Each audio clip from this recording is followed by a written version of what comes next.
j'ai entendu avant qu'il a été sélectionné par la Belgique pour les représenter aux Oscars. C'est la Depuis aujourd'hui. Exactement. Depuis aujourd'hui, tout à fait. Depuis aujourd'hui. Il est aussi présélectionné pour les European Film Awards. Qui sont ce qu'on appelle les Oscars européens. Il y a les Oscars français, les Oscars belges, les Oscars européens et les Oscars. Et il sera présélectionné pour les Oscars luxembourgeois, évidemment.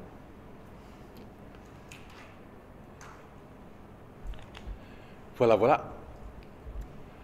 Bon, écoutez, moi je me lance aussi. J'étais super heureux de venir tourner au Luxembourg. Et puis il faut d'abord dire que sans le Luxembourg, on n'aurait pas fait le film. Ou en tout cas pas de cette manière-là. Parce que le Luxembourg a largement contribué à financer et aussi artistiquement à faire le film. On a passé plus de la moitié du tournage ici au Luxembourg. Dieu habite à Dudelange en fait. C'est marqué sur l'affiche Dieu habite à Bruxelles, mais en fait il habite à Dudelange. C'est là qu'on a tourné, et son appartement et le couloir est encore là. Si vous pouvez visiter, tout est encore là. Et puis ça m'a donné l'occasion de rencontrer des gens formidables que j'aurais jamais rencontrés si j'avais pas fait le film ici. Donc, dans l'équipe technique, il y a des gens vraiment formidables avec qui c'est vraiment une opportunité.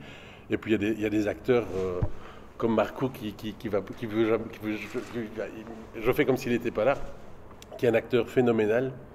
Et j'aurais pas trouvé ça en Belgique ou en France. Un personnage comme ça, une espèce de cette puissance-là, avec j'aurais cherché longtemps et j'aurais pas trouvé. Donc je suis super content de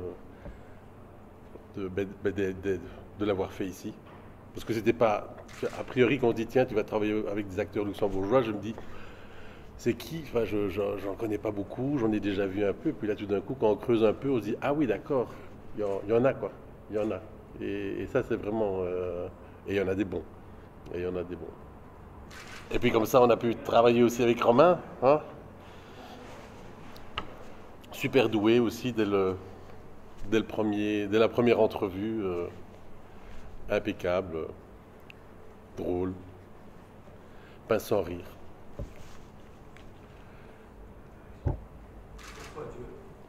Pourquoi?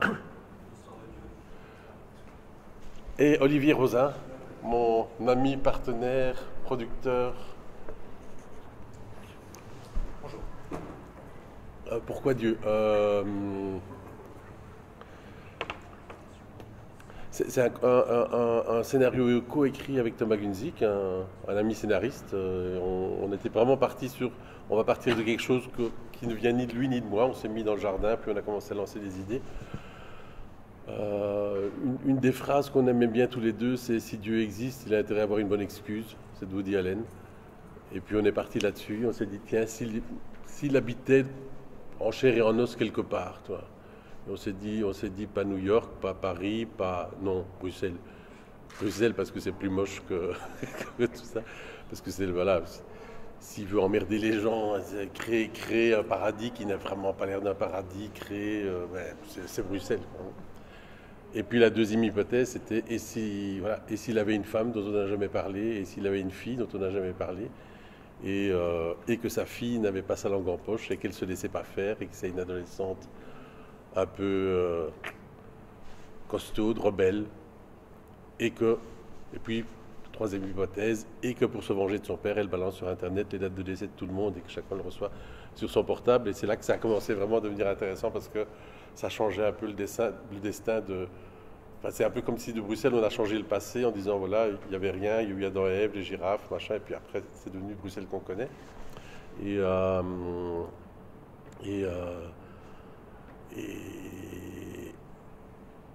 voilà. Et puis tout change le jour où chacun connaît la date de sa mort, ce que j'espère qu'elle ne m'arrivera jamais. Voilà. Et puis la rencontre avec les 6 nouveaux apôtres, 6 grands brûlés de la vie, 6 perdants magnifiques, voilà, avec qui elle va créer des histoires d'amour improbables. Voilà. Et le centre du film, c'est probablement ça. C'est les histoires d'amour improbables. On avait commencé à écrire au moment où à Paris il y avait les manifestations contre le mariage pour tous, donc avec les qui faisait un peu mal à voir. Hein. Et puis quand on était pendant le montage, c'était le moment de Charlie. Donc la fabrication du film s'est située entre ces deux pôles-là, donc, qui ont un rapport aussi avec Dieu, la religion, etc. Et on s'est dit, mais c'est pas grave, on y va. Et puis, voilà. Et on ne s'est pas fait kidnapper par un groupe de 12 nonnettes, donc jusqu'ici tout va bien. Ça va venir. J'attends depuis longtemps. Les Belges aiment réinventer Dieu. Il y a quelques années, Robert Mitchum a joué Dieu dans un film belge. Oui, les 7 péchés capitaux. D'ailleurs, vos productions sont vôtres. Absolument. Alors, comment arrive-t-on à convaincre Benoît à jouer Dieu? Ben Benoît, c'est un ami de longue date. Le but, c'était pas le convaincre de jouer Dieu. C'était, on avait envie de jouer depuis très longtemps ensemble. Moi avec lui avec moi. On se connaissait depuis. Enfin, on s'est dit à un moment donné, ça fait bientôt 20 ans qu'on se connaît, et on n'a jamais travaillé ensemble. On s'est dit la même chose avec Yolande. On s'est dit, ça fait bientôt 30 ans qu'on se connaît, on n'a jamais travaillé ensemble. Et donc je me suis dit, tiens, je vais travailler avec des amis avec qui j'ai jamais travaillé, mais qui sont des amis que je vois. Benoît, je le voyais rarement avant le coucher du soleil, donc là j'ai dû le voir avant le coucher du soleil. Et voilà, Ben c'est un acteur prodigieux, c'est un type très gentil qui fait très bien les méchants. C'est souvent les gens les plus gentils qui jouent le mieux les méchants, et il y avait besoin de contrebalancer le côté poétique un peu décalé, avec quelque chose de beaucoup plus comique, dans la ligne du slapstick, avec des gags inspirés même du cinéma muet. Quand vous écrivez le scénario, vous pensiez à Benoît pour le rôle de Dieu, ou c'est venu après? C'était des images qui venaient, mais je m'interdis toujours de penser à des acteurs, parce que si jamais ils disent non, je suis calé. Donc, ça m'est arrivé une fois quand j'avais écrit un court-métrage pour un ami. J'avais appelé le court-métrage Joss, pour un ami qui s'appelait Joss. Et puis il a dit, ça tombe, je ne peux pas le faire, je me marie juste à la période du tournage. Et je l'ai remplacé par quelqu'un d'autre, qui était formidable, mais c'était son remplaçant. Et depuis lors, j'essaye de ne pas écrire. J'écris en pensant à des personnages et parfois à des gens de la vie réelle, beaucoup plus qu'à des acteurs, des gens que je connais, beaucoup plus qu'à des acteurs. Et à un moment donné, quand l'acteur me dit oui, je réécris pour lui, quoi. Le but étant que dès qu'on commence à tourner, c'est inimaginable que n'importe qui d'autre aurait pu le faire que lui. Ça, c'est un peu le but du metteur en scène, c'est se dire les interprètes sont irremplaçables. Bon, toujours, quelqu'un aurait pu être malade, pas être là, pas être libre, etc.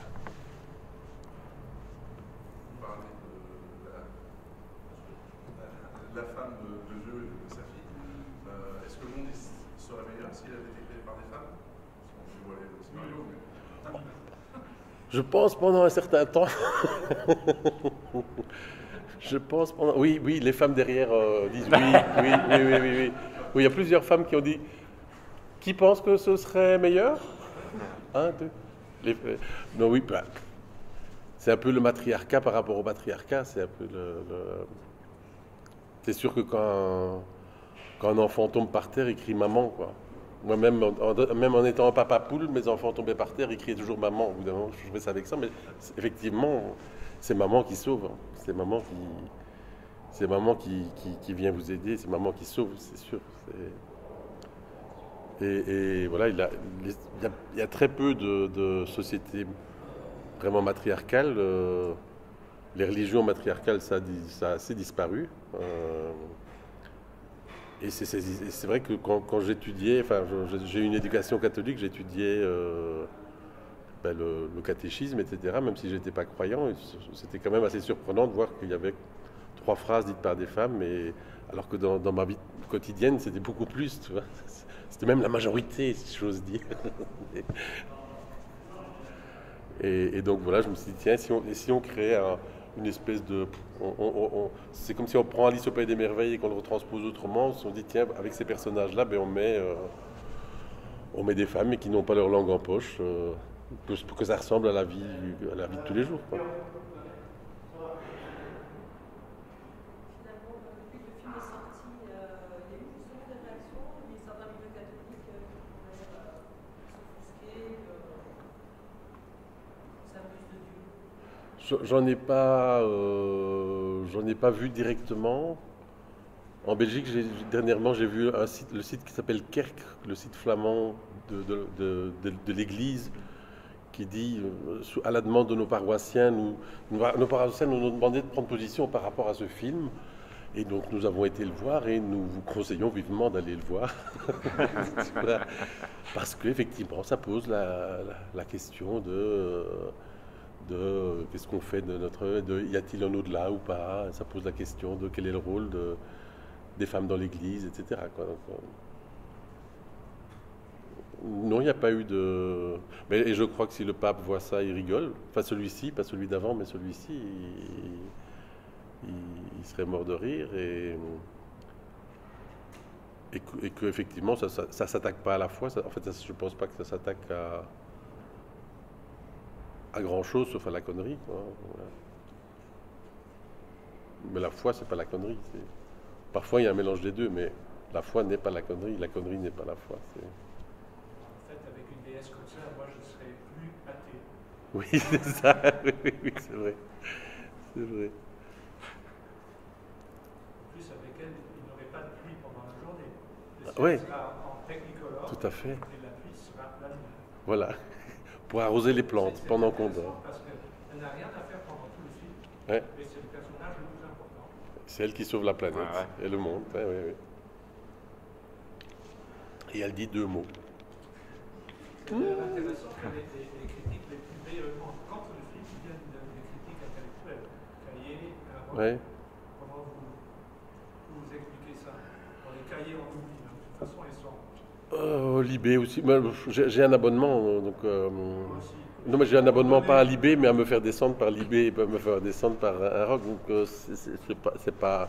Je crois que il faut séparer ce qui est la vie, parce que sentent les gens de la critique qui est de l'ordre enfin, de la tauromachie, quoi, qui est de l'ordre de le spectacle de la mise à mort d'un film, qui est parfois un jeu national, enfin, un grand jeu dans certains pays. Voilà, on se dit, voilà, ça existe, la tauromachie, la filmomachie plutôt, dans certains pays, mais c'est pas, j'essaye de pas lire parce que c'est tellement pas gai à lire que j'essaye de pas lire. Donc. Vous êtes en compagnie, ils ont aussi descendu Paolo Sorrenti.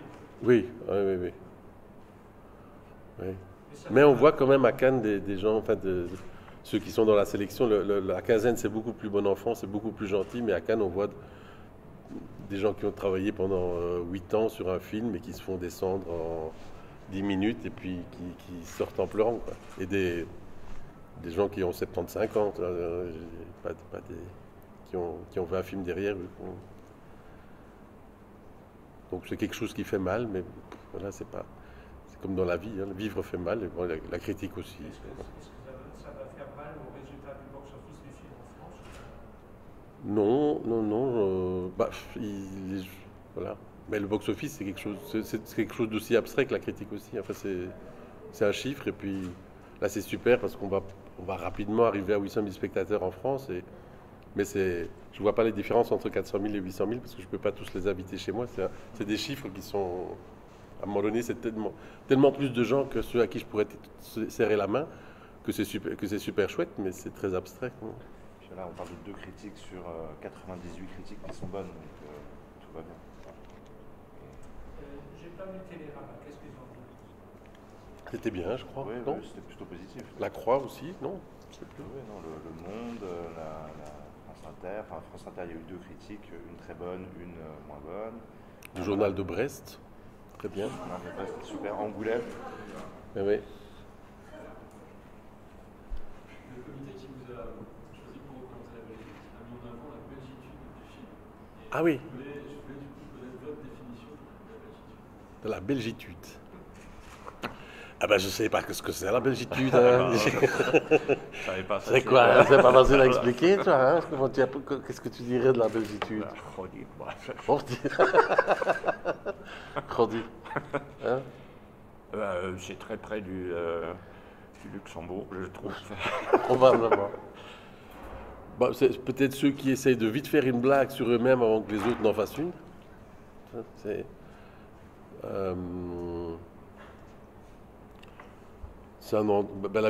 Bruxelles, c'est un peu un lieu de rencontre entre les francophones et les flamands aussi, qui sont déjà un lieu de rencontre entre tous.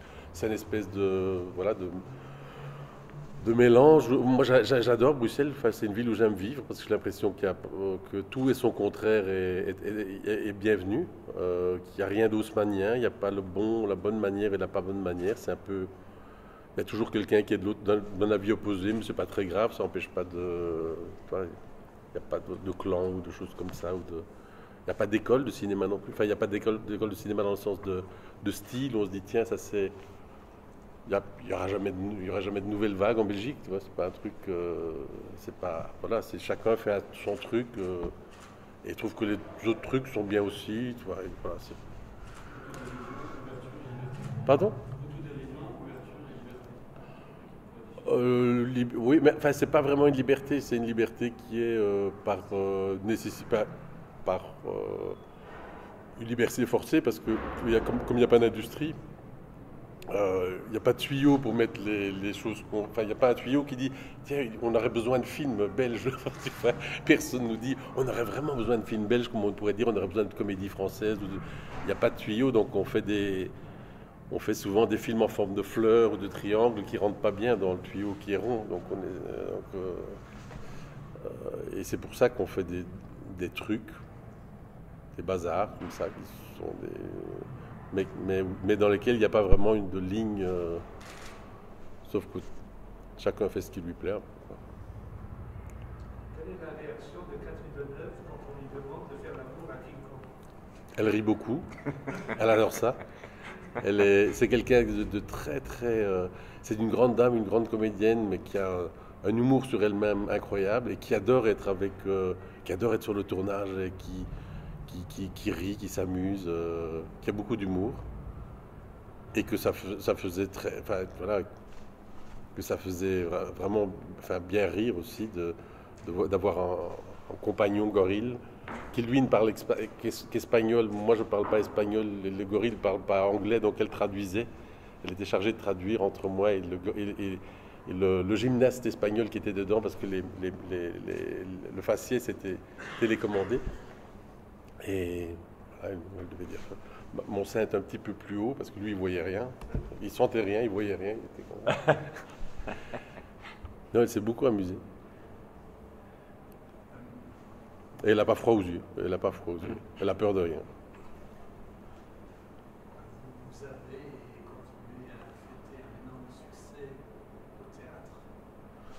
Avec Kiss and Cry, que j'ai fait avec Michel Anne Demey, le collectif, qu'on est venu jouer ici. On l'avait vu 4 fois. 4 fois. On a joué 4 fois ici ou 3 fois ici? 2 fois, d'accord. Waouh. Est-ce que vous avez repris quelque chose de cette expérience? Oui. Oui, bien sûr, parce que j'ai appris beaucoup de choses en le faisant. D'ailleurs, il y a la partie chorégraphiée par Michel Anne de la main qui danse sur la table qui est directement inspirée du spectacle. Ce que j'ai appris, c'est tout d'un coup à lâcher la narration pour passer à un autre type de narration, que l'histoire n'avance pas tout le temps, mais parfois il se passe quelque chose de suspendu qui est où on ne sait pas très bien ce qui se passe. Voilà. J'ai appris aussi à utiliser, c'était un bel exercice de dire tiens, tout ce qui rentre pas sur la table de la cuisine, on le fait pas. Donc dès que les décors étaient trop chers, un camping en Espagne, on disait on met des voitures et on marque camping en Espagne. Quoi. Et ça marchait. Le survol de Bruxelles sous la pluie, on met des boîtes en carton et on marque Bruxelles. Et du coup, on est dans la narration et plus dans la réalité. Et c'est d'autant mieux en fait.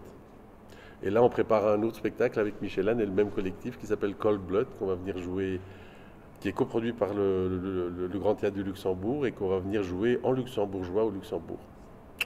En luxembourgeois. Et le scénariste, Thomas Gunzig, Il y a Thomas Gunzig. continuer de bosser avec lui. Oui. Qu'est-ce qui se passait? C'est quoi cette collaboration ça... Avec Thomas, c'est que il est moi, un truc qui me plaît. Moi, je suis super lent et lui est super rapide, donc ça se mélange bien. Moi, je suis plutôt un peu.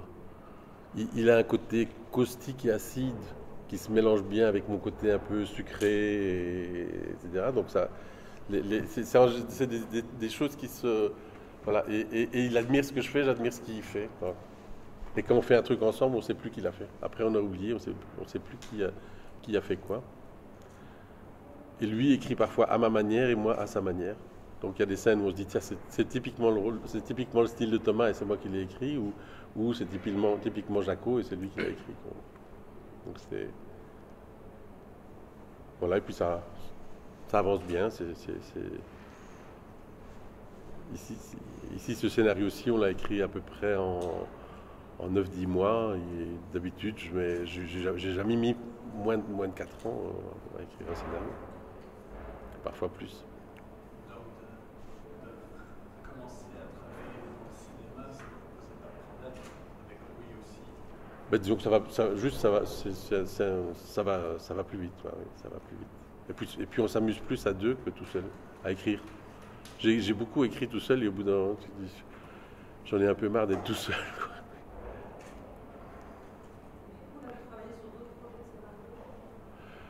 Là, on travaille, oui, sur plusieurs. On travaille sur une adaptation de Mon chien stupide de Fanté. On travaille surtout là, sur le Cold Blood qui va se jouer à Mons en décembre et qui va se jouer au Luxembourg au printemps. Et là, à un moment donné, il faudra qu'on pense aussi à une adaptation de Kiss and Cry. Enfin, il y a plein de choses qui... Et la vie est courte. Moi, je préfère que ce soit toi qui parle. C'est facile de diriger des jeunes acteurs. Il y en a un là qui pouvait parler en sa présence. Diriger Catherine Deneuve et des jeunes acteurs, c'est quoi la différence? C'est pareil. C'est pareil? Oui, c'est pareil. C'est-à-dire, une fois qu'ils ont pigé, ils ont tout pigé, quoi.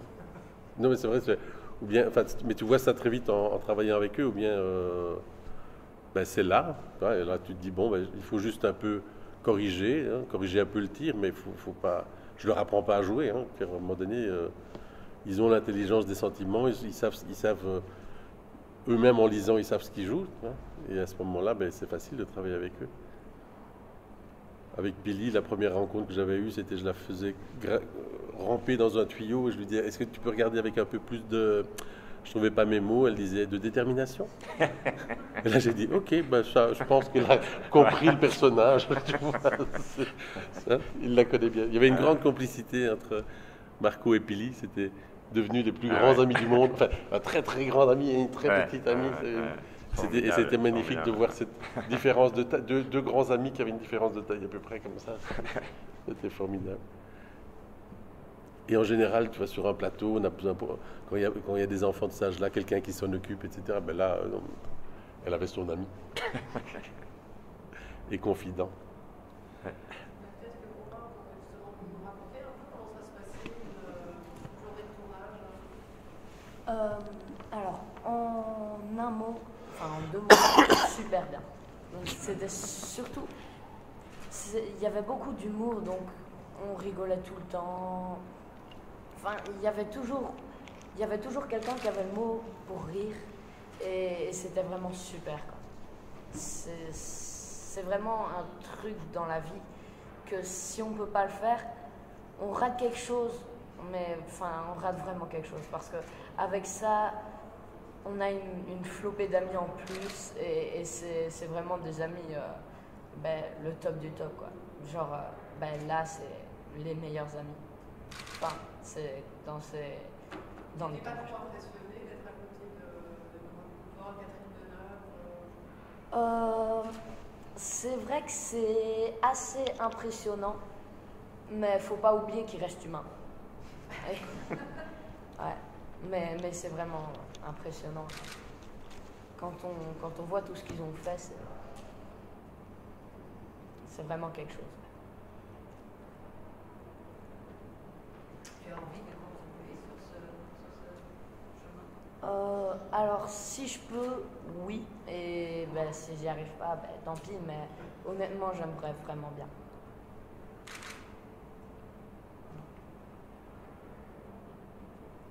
Donc il y a de la relève. Mais tu vas devoir encore continuer parce qu'avant qu'il ait 20 ans. Je vais continuer encore un peu. Voilà, ouais. Je crois bien. Ouais.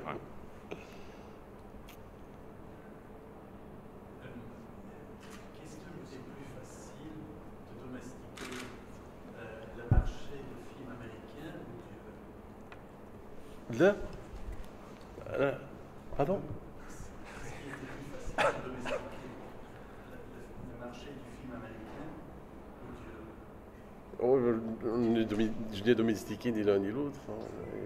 Le marché du film américain, je n'y connais rien. En fait, le marché, j'y connais rien. Dieu non plus.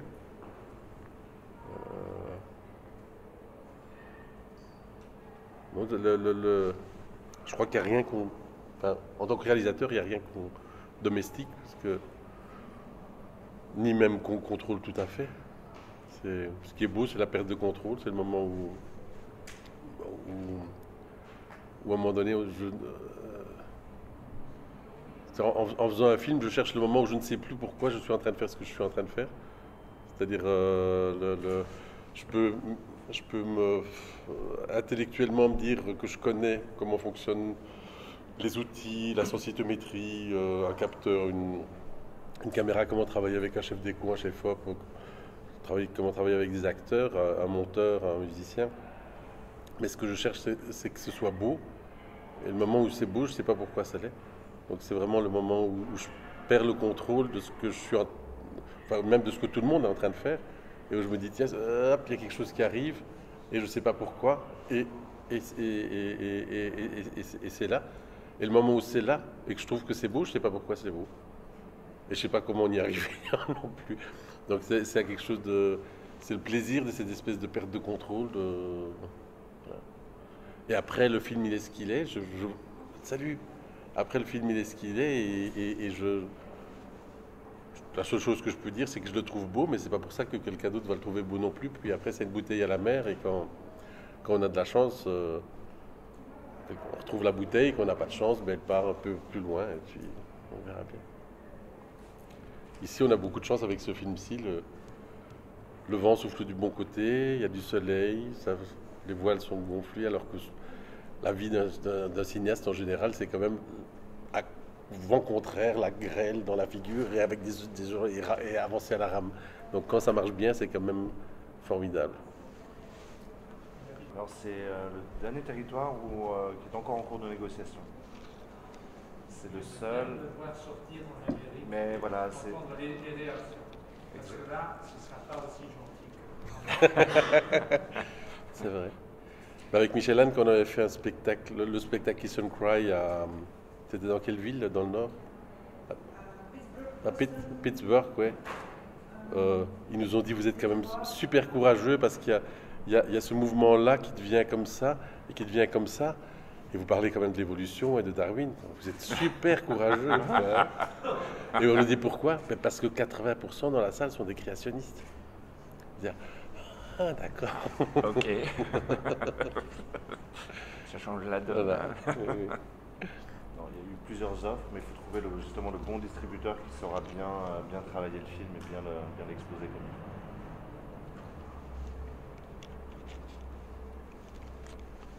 Quand on a tellement travaillé sur un projet, j'imagine que vous avez vu le film plusieurs fois.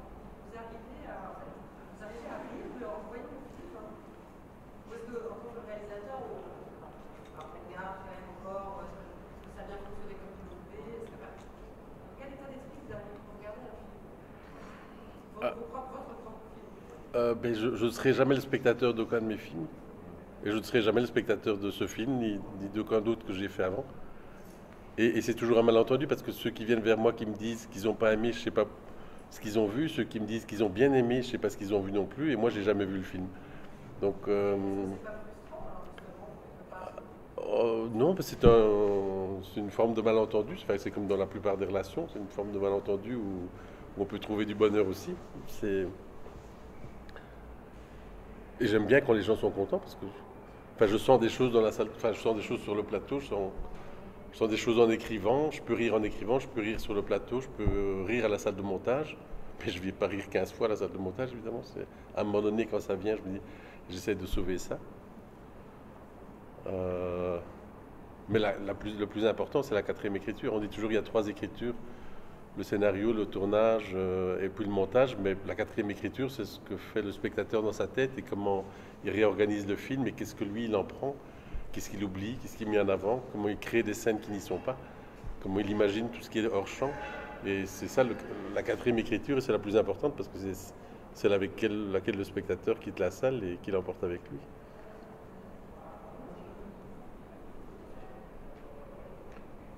Je reviens encore une fois sur le théâtre. Je pense qu'en Belgique, c'est un peu pareil comme au Luxembourg avec les comédiens qui travaillent sur les films. Ils travaillent majoritairement sur les planches des théâtres.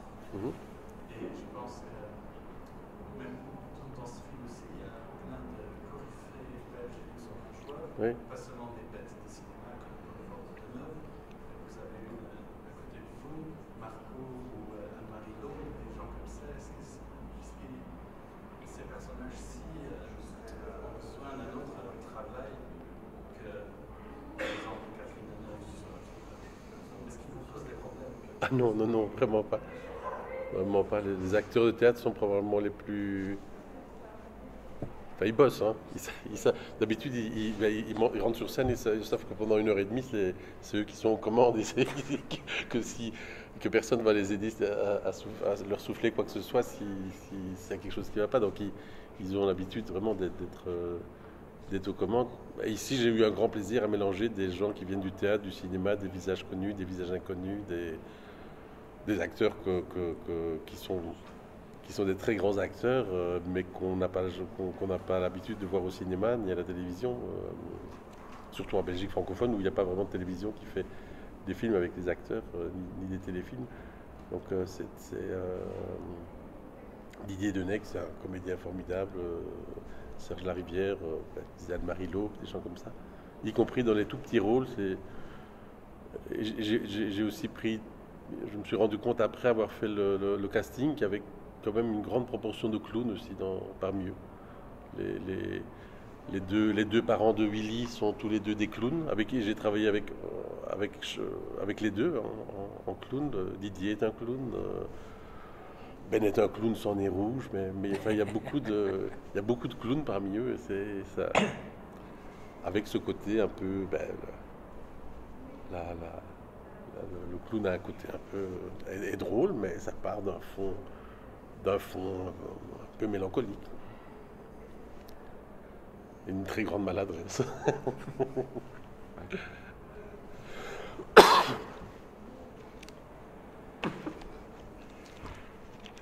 Tu en as une question? Voilà.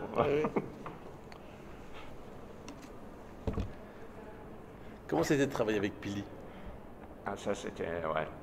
C'était, comme avec Romain aussi, c'était formidable, les deux gosses. Et puis bon, ok, avec Pili, j'étais tout le temps. Je crois que j'avais pas une scène sans Pili. Hein. Non. Non. Voilà. Bah, tu sais, quand on s'est rencontrés la première fois à Bruxelles pour voir si, si ça collait entre elle et moi, et ça collait tout de suite. Ça n'a pas arrêté de coller. C'était naturellement une grande chance qu'elle m'ait accepté tout de suite, parce que c'est pas toujours le cas avec les enfants, c'est quelquefois peut-être un peu plus difficile, mais si ça colle et ça collait bien. Et je crois que, ouais, on voit ça aussi dans le film, que ça collait bien aussi en privé entre nous, quoi.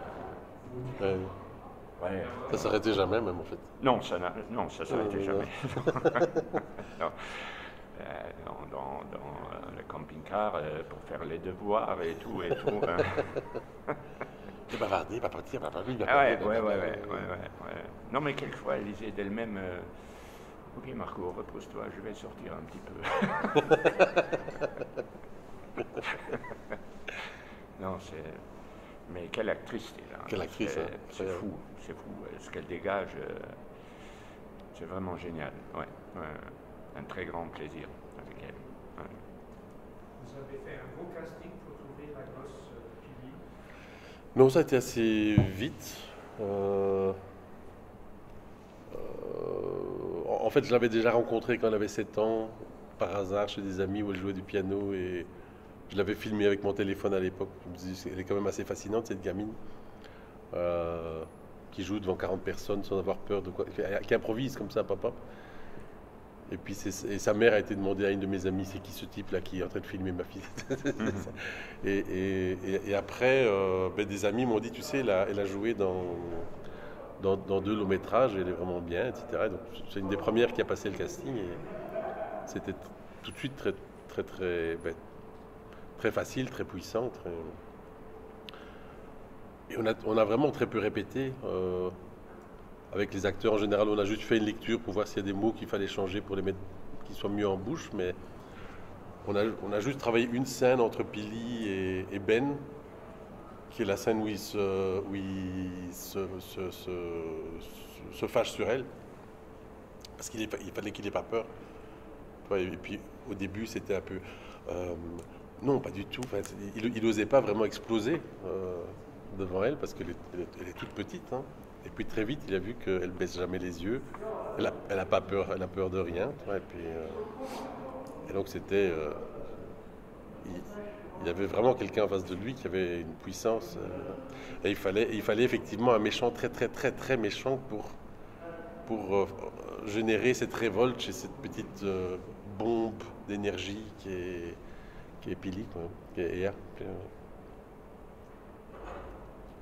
Le méchant rendu, justement, il avait beaucoup dirigé ou alors il a créé son personnage tout seul?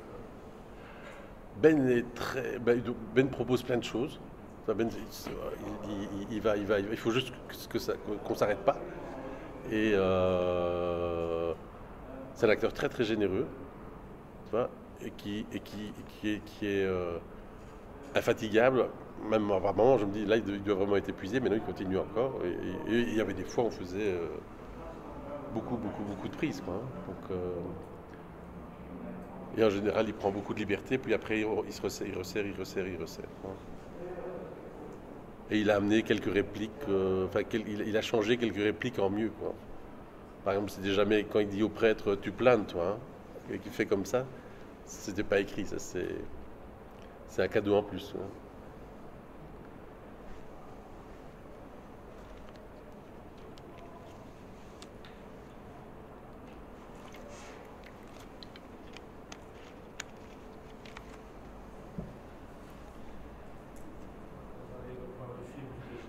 Oui, parce que la fin n'était pas très claire. Moi aussi, je l'ai vu plein de fois et à la fin, j'ai fini par comprendre quand même.